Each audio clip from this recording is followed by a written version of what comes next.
تو حضرات محترم اجمیر کے اندر جو ہے جب آپ نے اپنا خیمہ لگایا تو آپ کی یہ عادت تھی، آپ کا یہ معمول تھا کہ آپ عصر سے لے کر کے مغرب تک رویا کرتے تھے، عصر سے لے کر کے مغرب تک آپ رویا کرتے تھے۔ اجمیر کے اندر جو ہے اجمیر کا جو ایک نوجوان لڑکا تھا وہ پڑھنے کے لیے باہر گیا ہوا تھا، وہ جب لوٹ کر کے آتا ہے تو وہ روز اس خیمے کے سامنے سے گزرتا تو کیا دیکھتا کہ خیمے کے اندر سے رونے کی آواز آتی ہے، خیمے کے اندر سے رونے کی آواز آتی ہے تو ماں کے پاس جا کر کے کہتا ہے کہ اے میری ماں، یہ جو مسلمانوں کا بابا ہے یہ اتنا کیوں روتا ہے؟ جب بھی میں گزرتا ہوں راستے سے عصر سے نکل کے مغرب تک کے وقت کے بھی درمیان یہ مسلمانوں کا بابا روتا ہی رہتا ہے۔ تو ماں کہتی ہے کہ بیٹا مجھے تو نہیں معلوم ہے کہ یہ مسلمانوں کا بابا کیوں روتا ہے، اگر تمہیں معلوم کرنا ہے تو تم خود جا کر کے پوچھ لو کہ یہ کیوں روتا ہے۔ خواجہ غریب نواز رحمۃ اللہ تعالی علیہ کی بارگاہ میں وہ آتا ہے اور آ کر کے عرض کرتا ہے کہ اے بابا تم کیوں روتے ہو، تم کیوں روتے ہو؟ میں جب بھی راستے سے گزرتا ہوں تو میں نے دیکھا ہے کہ جب بھی میں راستے سے گزرا ہوں میں نے تم کو روتے ہوئے دیکھا ہے۔ تو خواجہ غریب نواز رحمۃ اللہ تعالی علیہ فرماتے ہیں اے بچے، میں نے اپنے پیر و مرشد کے ساتھ ایک مدت گزاری ہے، یعنی کہ میں اپنے پیر و مرشد کے ساتھ رہا کرتا تھا، تو جب مجھے میرے مرشد کی یاد آتی ہے، جب مجھے میرے پیر کی یاد آتی ہے تو میں ان کی یاد کے اندر رویا کرتا ہوں۔ تو وہ کہتا ہے کہ بابا میں نے یہ تو سنا تھا کہ چوٹ لگتی ہے تب آدمی کو درد ہوتا ہے، تب آدمی روتا ہے، جب کوئی تکلیف پہنچتی ہے تب آدمی روتا ہے، جب کوئی پریشانی آتی ہے تب روتا ہے، لیکن میں نے آج آپ کی زبان سے یہ پہلی بار سنا ہے کہ محبت کے اندر بھی کوئی روتا ہے، کسی کو یاد کر کے بھی کوئی روتا ہے، اپنے پیر و مرشد کو یاد کر کے بھی کیوں روتا ہے۔ خواجہ غریب نواز رحمۃ اللہ تعالی علیہ فرماتے ہیں کہ اے بیٹا کیا تجھے بھی محبت کے اندر رونا سیکھنا ہے؟ تو کہتا ہے کہ بابا ہاں میں بھی دیکھنا چاہتا ہوں کہ محبت کے اندر کیسے رویا جاتا ہے، کسی کو یاد کر کے کیسے رویا جاتا ہے۔ آپ نے فرمایا کہ جاؤ ایسا کر کہ سب سے پہلے میرا کلمہ پڑھ کر کے مسلمان ہو جا، اور میری دوسری شرط یہ ہے کہ میرے ساتھ رہنا شروع کر دے۔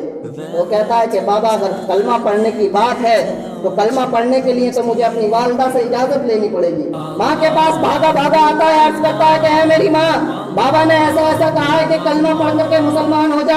ماں کہتی ہے کہ بیٹا تو ضدی ہے، اگر میں منع کروں گی لیکن تو پھر بھی نہیں مانے گا۔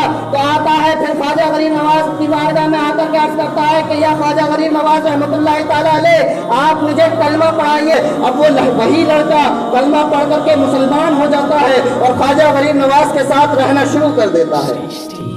خواجہ غریب نواز رحمۃ اللہ تعالی علیہ کے ساتھ جب رہنا شروع کرتا ہے، اب صبح کا کھانا ہے تو خواجہ غریب نواز کے ساتھ ہے، اور شام کا کھانا ہے تو خواجہ غریب نواز کے ساتھ ہے، دوپہر ہے تو سبھی خواجہ غریب نواز کے ساتھ ہے، ظہر کی نماز پڑھ رہا ہے تو خواجہ غریب نواز کے ساتھ ہے۔ یعنی کہ خواجہ غریب نواز کی صحبت میں ایسا رہنے لگا کہ اس کو خواجہ غریب نواز رحمۃ اللہ تعالی علیہ سے محبت ہو گئی۔ جب کچھ دن گزر گئے تو خواجہ غریب نواز نے فرمایا کہ اب جاؤ تمہاری 3 دن کی میں چھٹی کرتا ہوں۔ خواجہ غریب نواز نے کہا کہ جاؤ اب 3 دن تک تمہیں مجھ سے ملاقات نہیں کرنی ہے، 3 دن تک تمہیں مجھ سے ملنا نہیں ہے۔ لڑکے نے کہا کہ اس میں کون سی بڑی بات ہے، اس میں کوئی پرابلم نہیں ہے، ٹھیک ہے میں جاتا ہوں اپنے گھر جاتا ہے۔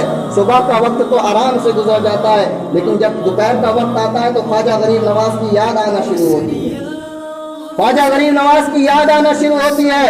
اب وہی بندہ جب یاد آنا شروع ہوتی ہے تو دوپہر کا کھانا تو صحیح کھایا تھا، لیکن جب شام کا کھانا کھاتا ہے تو 2 روٹی کھانے کے بجائے جب 1 روٹی کھائی تو ماں نے کہا کہ بیٹا 1 روٹی کیوں کھائی ہے؟ تو کہتا ہے مجھے خواجہ غریب نواز کی یاد آ رہی ہے، مجھے اپنے پیر و مرشد کی یاد آ رہی ہے۔ اب رات کا وقت ہوتا ہے، بستر پر لیٹتا ہے، نیند نہیں آتی ہے۔ ماں نے دیکھا کہ بیٹا میرا سو نہیں رہا ہے تو ماں کو نیند کیسے آ سکتی ہے؟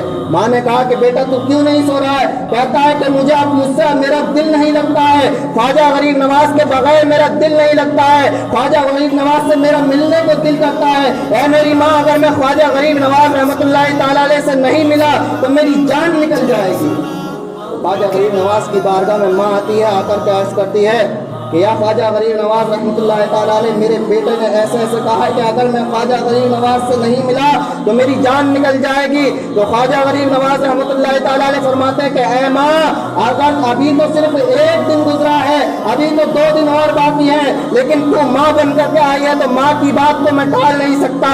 جا کر کے اپنے بیٹے کو بھیج دے. تو بیٹا جب آتا ہے تو خواجہ غریب نواز کو دیکھتا ہے تو خواجہ غریب نواز اپنے مریدوں سے مل رہے ہیں, کھڑے کھڑے آنکھوں سے جاتے ہیں, کھڑے کھڑے آنکھوں سے آنسو آنا شروع ہو جاتے ہیں.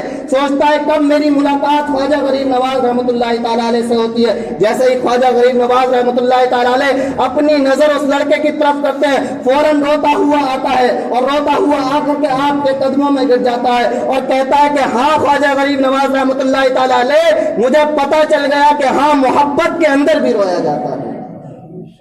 جب کسی سے محبت ہو جائے, اگر سچی محبت ہو جائے, سچی عقیدت ہو جائے, تو اگر اس کی یاد آتی ہے تو رویا جاتا ہے. حضرات محترم, یہ تھا خواجہ غریب نواز رحمۃ اللہ تعالیٰ علیہ کا عشق.